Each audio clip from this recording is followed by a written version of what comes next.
ಪ್ರತಿ ವರ್ಷದಂತೆ ವರ್ಷಾವಧಿ ಜಾತ್ರೆ ಪುತ್ತೂರು ಮಹಾಲಿಂಗೇಶ್ವರದಲ್ಲಿ ನಡೀತಾ ಇದೆ. ತುಂಬ ಆನಂದ ಆಗುತ್ತೆ ಪುತ್ತೂರಿಗೆ ಬಂದಾಗ. ಮಹಾಲಿಂಗೇಶ್ವರ ಜಗತ್ತನ್ನು ಕಾಯುವಂಥ ದೇವರು, ತುಂಬ ಕಾರ್ಮಿಕದ ದೇವರು. ಮಹಾಲಿಂಗೇಶ್ವರನ ಜಾತ್ರೆಗೆ ವರ್ಷಕ್ಕೆ ಒಂದು ಬಾರಿ ಈ ಊರಿಂದ ಯಾವ ಊರಿಗೆ, ಬೇರೆ ಯಾವುದೇ ಊರಿಗೆ ಹೋಗಿರಲಿ ಜಾತ್ರೆಗೆ ಬಂದೇ ಬರ್ತಾರೆ.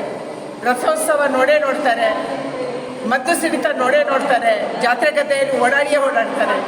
ಇದು ಪುತ್ತೂರಿನ ವಿಶೇಷ, ಇದು ಪುತ್ತೂರು ಮಹಾಲಿಂಗೇಶ್ವರನ ವಿಶೇಷ. ವ್ಯವಸ್ಥೆ ಚೆನ್ನಾಗಿದೆ, ಇವತ್ತು ತುಂಬ ಶುಭ ಆಗಿದೆ. ನಾವು ಬಂದ ದಿನವೇ ಮಳೆನೂ ಬಂದಿದೆ.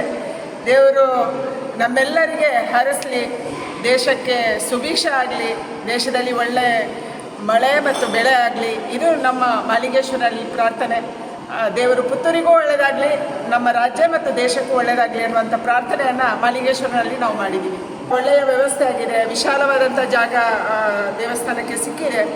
ಅದಕ್ಕಾಗಿ ಪರ ವಿರೋಧ ಸಹಜವಾಗಿ ಇದ್ದೇ ಇರುತ್ತೆ. ಆದರೂ ಕೂಡ ದೇವಸ್ಥಾನದ ವ್ಯವಸ್ಥೆಗೆ ಇವತ್ತು ಒಳ್ಳೆಯ ಒಂದು ಜಾಗ ಸಿಕ್ಕಿರೋದು ಕೂಡ ಖುಷಿ ಕೊಡುವಂಥದ್ದು.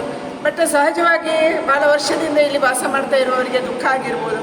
ಆದರೂ ಕೂಡ ಇದು ದೇವರ ಕಾರ್ಯ ಅನ್ನುವಂಥದ್ದನ್ನು ನಾವೆಲ್ಲರೂ ಒಪ್ಪಬೇಕು ಅನ್ನುವಂಥದ್ದು ನನ್ನ ವಿನಂತಿ ಇದೆ.